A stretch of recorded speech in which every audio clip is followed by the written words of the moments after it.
Hello and welcome to this very special edition of Boardroom Brunch right here on News9 Live. I'm Kartik Malhotra and surprise, who do we have with us in the studio today? Well, let me not say it, should I? We've got with us none other than a shark in the making and somebody who has had such a massive influence on all our investments, all our lives, and the lessons that we've learned from her all these years are so invaluable. Yeah, no points for guessing because I've got with me none other than Radhika Gupta, MD and CEO of Edelweiss Mutual Fund, joining me on Boardroom Brunch. Hi Radhika, what a pleasure it is to have you here in our studio, physically, not virtually, which we've all become so accustomed to. I know. But I really want to discuss so many things with you. And I don't know where to start. But I think what is top of my mind right now is your regulator. Okay. Is SEBI. I'm talking about Madhvi Puri Buch. I'm talking about the outreach, or perhaps some would call it the overreach, that SEBI is perhaps trying to make. And there are some very interesting things that she said in the recent past. The most favorite of mine happens to be Aage Khai Hai. You know, you don't really see the regulator coming out and saying in such colloquial terms so easily that our job is to warn investors and we can tell them Aage Khai Hai, you want to jump in, it's up to you. Another thing that caught my fancy recently was that she said 9 out of 10 investors who dabble in equity markets, who dabble in derivatives, futures and options actually lose their money, and hence mutual funds is the most obvious choice. I'm 100% sure you're going to agree with that, right? And that does great for you and for your business. But honestly, are mutual funds the only options that investors should explore? I'm not going to say anything but yes, but I think mutual funds solve the purpose for a wide range of investors. Look, I think you asked a lot of questions. I should start by saying that while people have many different perspectives on regulation, I do believe the mutual fund industry today, at almost 50 lakh crores, is what it is because it is so well regulated. I say with great pride, when I talk to anybody in any business, that I represent the most regulated industry in this country. And I genuinely say it with great pride because I believe finally as a mutual fund company, your product is trust. And we've built a product which is transparent, which has clarity of product thanks to scheme categorization, which has clarity of fees. A 100 rupee investor and a 100 crore investor are treated in an equally democratic way, which is not true in many things in this country. And I think today if you put your money in a mutual fund, you can get it back without having to make a call, which I have to do at a bank branch or with my PPF account. So I think regulation has made us what we are.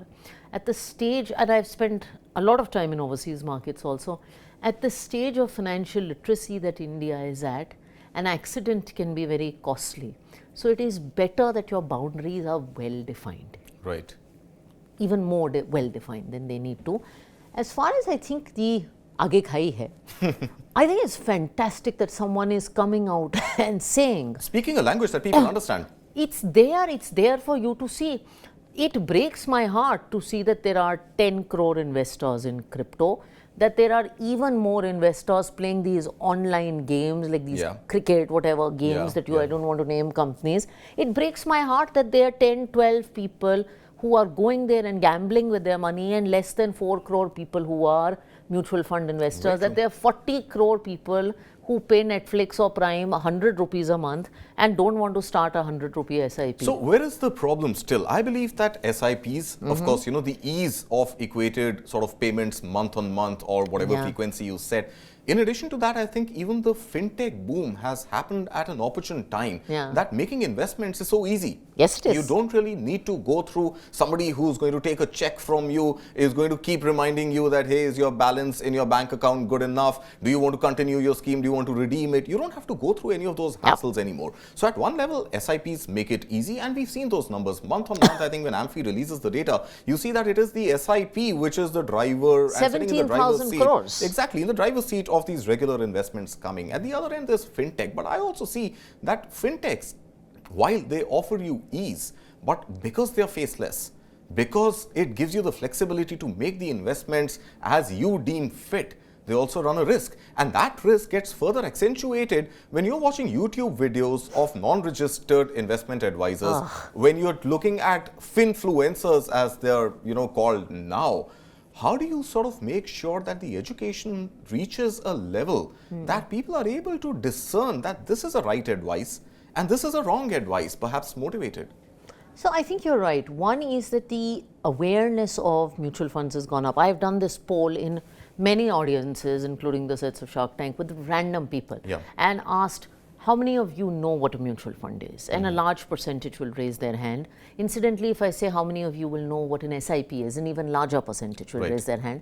But if I say how many of you have done one, then that percentage is small. So I think we have, thanks to mutual funds, Sahi Hai, digitization, fintechs, made some progress on the curve of awareness. Even domestic help in a house, a driver, a person I meet at a hospital, will know कि ये कुछ mutual fund SIP, these are words. कुछ है और सही है. क्या है? How to get there? Maybe not you don't know. So that translation, I think, needs to happen. You made a very pertinent point about advice. Years ago we started a campaign as Edelweiss Mutual Fund called Advice Zaruri Hai, which said that please go out and take the process of financial advice seriously. Now, if you wanted knee surgery, you would not YouTube the answer, or at least I hope you would not YouTube the answer. Or if you wanted tax advice, you would not YouTube the answer. But suddenly when you want financial advice, you think your uncle and the random gym instructor on YouTube can give you advice. And I'm glad that SEBI is taking some steps against some of this community. I don't believe social media is bad, by the way. I'm very active on social media, and I think it can be a great platform to spread financial messages responsibly. In fact, I believe the regulator also would support responsible communication through the platform of social media, because that's finally what appeals to young India. So that is the channel they listen to. So you have to talk on that channel. My problem historically has been that, one, when anyone's speaking about financial advice, they have to be qualified. This is serious business. This is not selling lipstick. The second is their incentives behind what they're saying have to be very clear. There are a lot of regulations on mutual fund distributors, registered investment advisors, because you want to know that if I'm listening to you, why are you saying what you're saying? So I think that is very important. The increasing awareness of the right kind of financial advice is something that I hope we hear more conversation on. All right. So you did touch upon, a lot of aspects here, but I really want to come back to this whole issue of influencers, which is plaguing this whole sort of sector and hitting direct investments of people, money of people. What is it that can be done literally at not just the regulatory level, but even at a legal level? Do we have enough checks and balances? What is preventing the legal system to come in and take down those videos, take down those influencers, celebrities, and have some sort of a punitive penal action? See, it is a more complex problem than one thinks it is. And I think, to some extent, regulators have also spoken. There is something called freedom of speech. And you can't curtail freedom of speech. Now, if I want, as a random individual, I can put up a video on YouTube saying this is what's good for your money and here are a few tips, etc., etc. I can go do that. Who stops me? It's freedom of speech, right? What you can control is that influencers are not used by regulated entities, regulated financially. So SEBI, for instance, regulates a large number of financial services entities. I think what it's proposed is that those entities don't have any bearing on have any dealing with influencers. That, in my view, is very smart regulation, because you're trying to control what is in your ambit. I think public awareness of this problem at a government level is also something. So you've had a lot of campaigns to educate people about health, to educate people. You need public campaigns to educate people कि financial advice भाई सही इंसान से लो. Very true. Couldn't agree more. Now, you also touched upon cryptocurrencies, and I think that is something which is of great interest right now, especially with what we have seen in the US. I mean, within a span of a year, maybe a couple of weeks, more than a year, we've seen FTX go down. And now this whole CZ issue at Binance. And we are coming to realize that even a shocker like what happened with CZ going down and pleading guilty, we haven't seen the crypto markets move the way they had actually fallen when FTX had collapsed 1 year ago. So, I mean, how do you deter people from looking at a cryptocurrency as a solid investment tool right now, despite all the ills that have emerged around it? So that is question number one. And I have a linked question to that as well, is that isn't it time now for India to have some sort of a legal framework around cryptocurrencies? The problem is regulation. Let's go ahead and regulate it. But people, if they still want to make those punts, take those risks, not have the backing of real assets supporting the price movement, so be it. So I think 3-4 years ago in India, crypto was a far more elevated problem, and I think that's when these 10 crore crypto accounts and a lot of this happened. I mean, I remember coming to, this is Delhi, and I remember coming to Delhi one Diwali, and literally every uncle and family friend saying, "Beta, I'm going to put money in crypto." Were they playing Teen Patti on Diwali night with cryptocurrencies? I mean, effectively after the Teen Patti party, it was like, since I'm in the finance business, Radhika, should I put money in crypto? And I told one uncle, you see that pond in front of you, because we were sitting at one of the golf clubs, you'd rather put money into that pond. And I remember quite a few influencers and folks even talking about crypto as a part of your asset allocation. And at that point, I had made two statements which I stand by. Is one, don't invest in anything that is unregulated, because it's bad. Which is what you tweeted recently as well. Which is what I tweeted recently, which is, I think, the fundamental principle of investing. India has seen enough unregulated asset classes go very awry.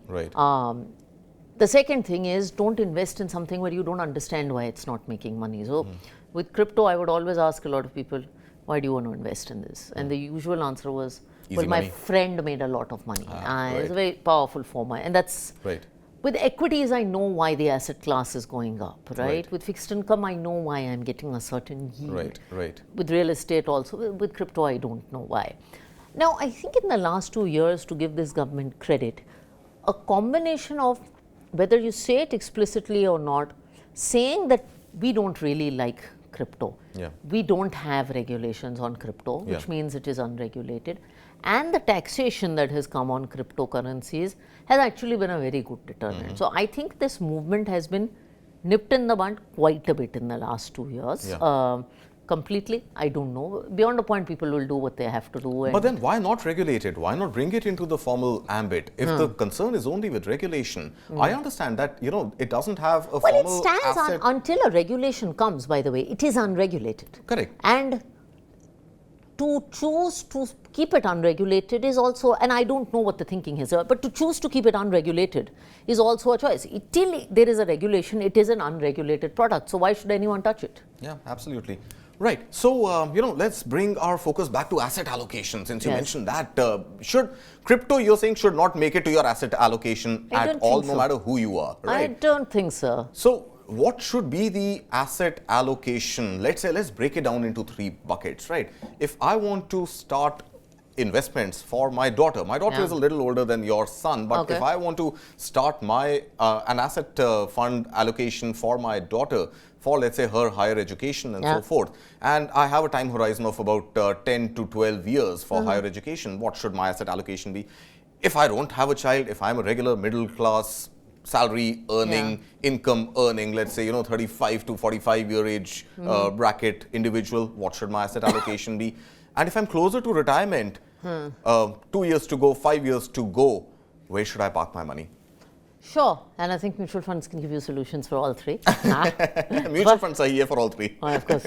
So I think for children, especially if you're planning for young children, equity is really a great way to go. And I love the idea of planning for a higher education goal for your daughter. That's what I did for my son. If you have a time horizon that's 10, 15 years, equity works really well. A combination of a large and mid-cap fund or a multi-cap fund. Small cap, since they can take the risk, they have time, works really nicely. If you're planning to educate your child abroad, this is something that we thought about, then having an international fund could help mitigate some currency risk, because the dollar risk, may play out over the next 10, 15 years. So that's what I suggest for children. So in what ratio? How much of it should be it's Indian equities, small cap, large cap, multi-cap? In our own kids' portfolio, we've done 65-35, something of that sort, India. But generally, I think for most investors, by the way, pure large cap portfolios don't make sense, because if you look at the structure of the market, it has changed. Your average small cap company today is almost $2 billion. Right. Your average mid-cap company is $4-5 billion, and a lot of market leaders are present. So in general, I also have a belief that portfolios should be far more multi-cap in nature than purely large cap. For retirees, I think hybrid funds work beautifully. I love balanced advantage funds. I love aggressive hybrid funds. They typically have 50 to 70% equity and the rest fixed income. It's a very tax efficient way to do asset allocation. And once you want regular income, which is the need of this bracket, you can do a systematic withdrawal every quarter. So like my mother-in-law does this, works really nicely. The more nuanced one is the middle category, which is the 35 to 45-year-old, where I really think you need to map out your goals very clearly. And almost bucket money. Would goals be very different for individuals belonging to the middle class, salary, income Absolutely, for and that's why, that age bracket? And that's why investing is very different in that bracket. I think a very simple framework that works for me is bucket money into 3 categories. Very long-term money, which is clearly equity money. I mean, it could be, I call it 5-year plus money. Long-term money. Let's not call it very long-term. That's your equity money. That goes into multi-cap funds, etc. Mid-cap funds, multi-cap funds, whatever you want to call it. 3 or 5-year money, that goes into hybrid kind of products or fixed income products. And then short-term and contingency money that goes into fixed emergency income funds, etc. This is a way to start thinking about your asset allocation. Today, I think you should have exposure to large, mid and small caps. You should have fixed income and contingency exposure. A lot of investment advisors are actually saying that the small cap sector is overheated and this might not be the best time to enter. You don't agree with that school of thought? I don't agree with the school of thought. I think the narrative, and we run a fairly large mid and small cap business.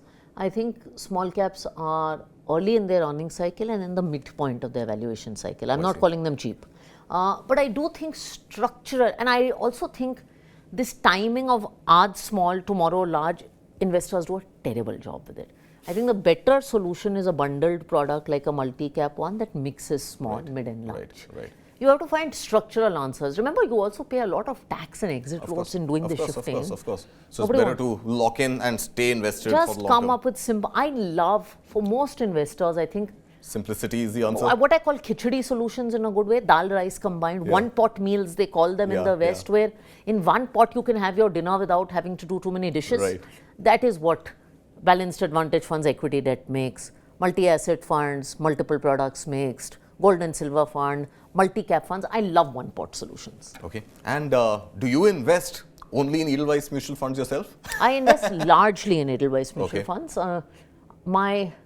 Before my Shark Tank investments, I think I don't own any stocks outside of ESOPs. So all my investments have been mutual funds. A large part of them are Edelweiss mutual funds, some external for diversification. I've always maintained that. I think about 60-70% Edelweiss. Okay.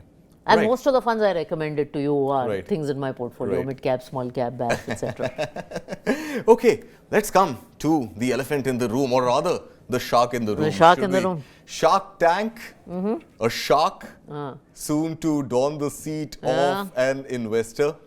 What are the first thoughts that come to your mind when you see yourself sitting in that chair talking to young, bubbling, fresh startups? What do you want to go after? Are you going to show the shark's teeth that can scare or the shark's teeth that can bite? I don't want to scare. I don't want to bite. I think my reason behind doing the show was that finally, before being an investment professional, I'm an Indian. I'm an Indian who's been an entrepreneur. I've also built Edelweiss Mutual Fund like an entrepreneur, although in a larger setup. And I invest in companies and I invest in businesses that are a product of Indian entrepreneurship. I want to contribute back to that ecosystem. I want to be there to provide capital, ideas, and voice to a show that has highlighted Indian entrepreneurship.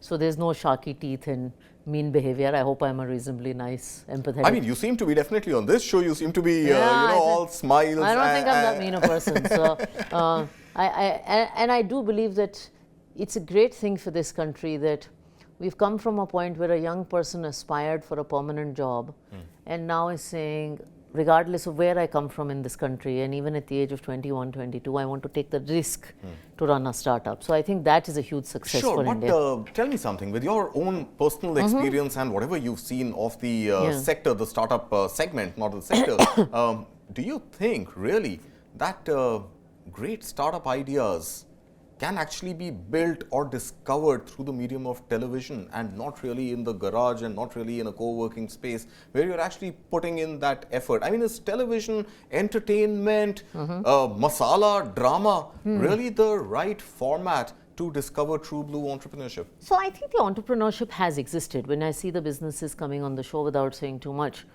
they have seasoning. They're not ideas that came 3 months ago. Many of the entrepreneurs have years and years of experience and delivery before coming on the show.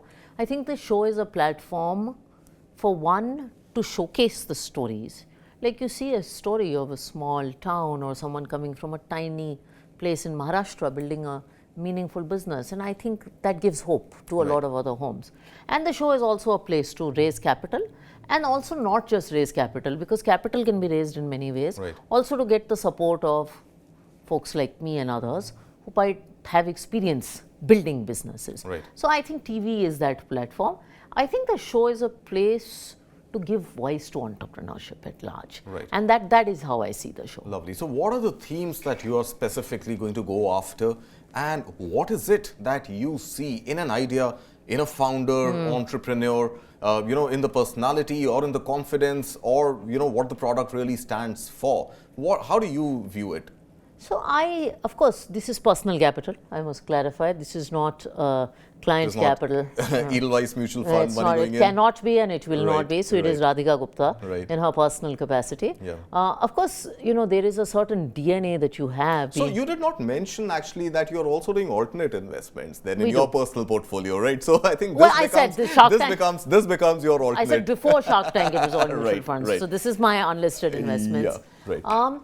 But you can't take the investment professional out of the person. And so I think many of the same things, see, companies are companies. So in a large business, you look at management very closely. I think in a startup, you look at the entrepreneur, their resilience, their ability to execute, their clarity of wanting to follow a certain path is extremely important.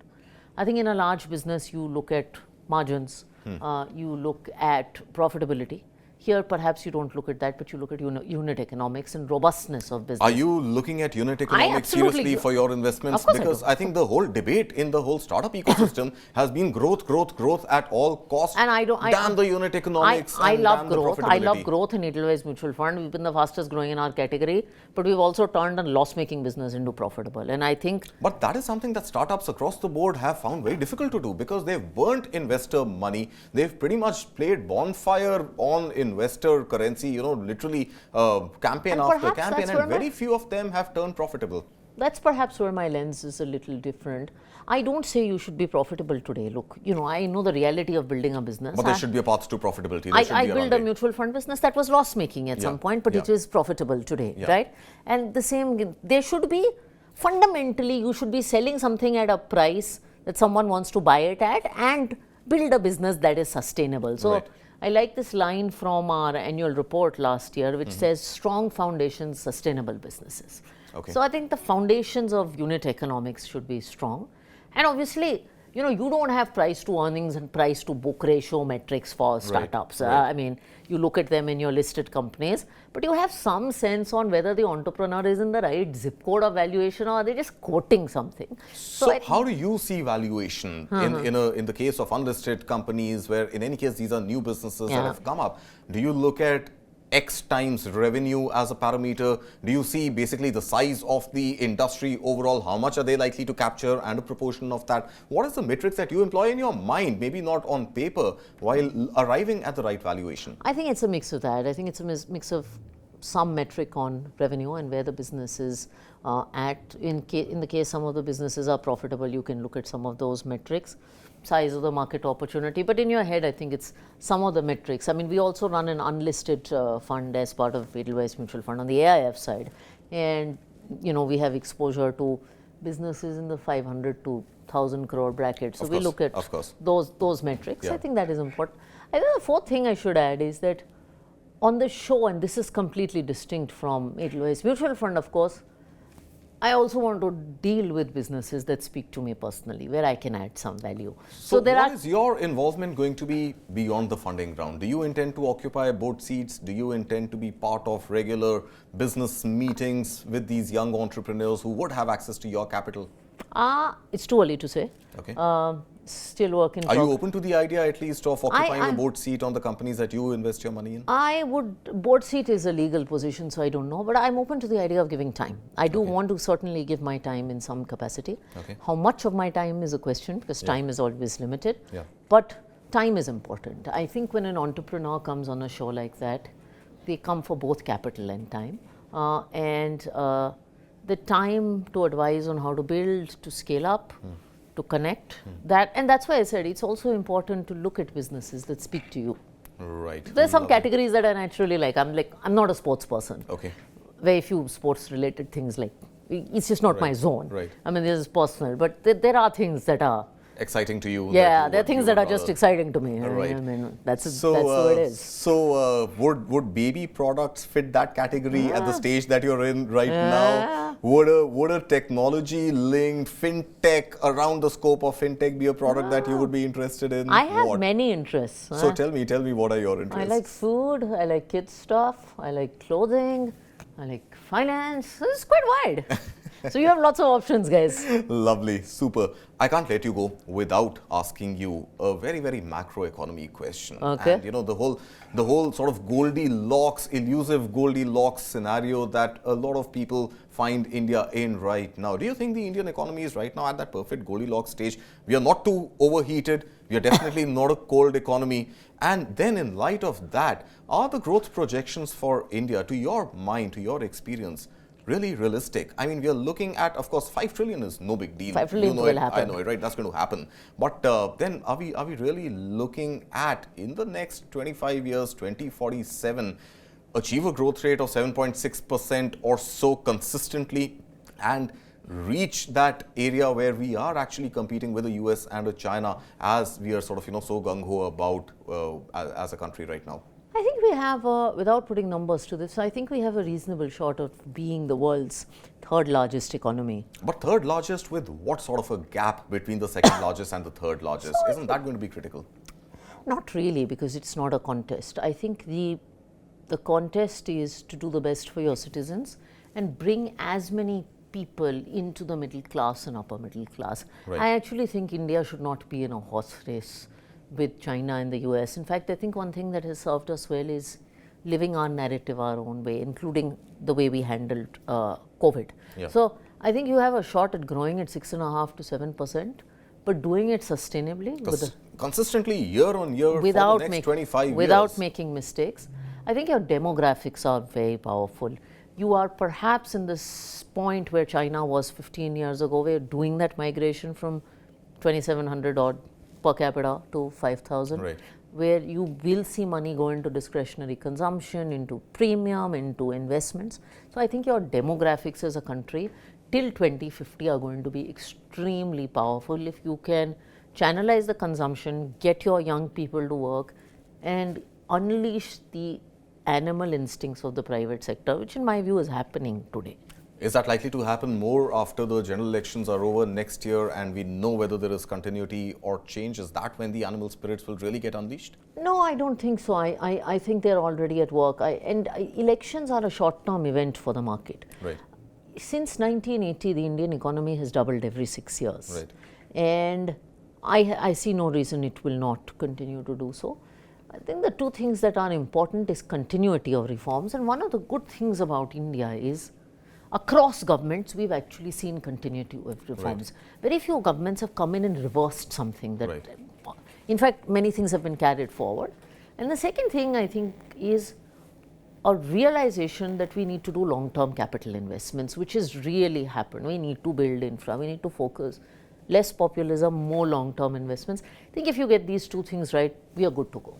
We are good to go, and yeah, sustenance is going to be what India has to focus on, and consumption driven, a larger middle class will take India forward. Radhika Gupta, what a pleasure it's been to have you with us here on News9 Live, and we hope to keep getting you back in person, preferably back in our studios soon. But wish you all the best with Shark Tank. Thank you. And I wish the show and you all the success. Thank you so much for joining us here today. Thank you. Well, that's a wrap right here on Boardroom Brunch. Thank you very much for watching. And of course, you will find this show even on our YouTube channel. So don't forget to go ahead, like it, share it, comment on it, tell us what you liked and what you learned. And of course, don't forget to hit the subscribe button. From me, for now, thank you so much for watching. Goodbye.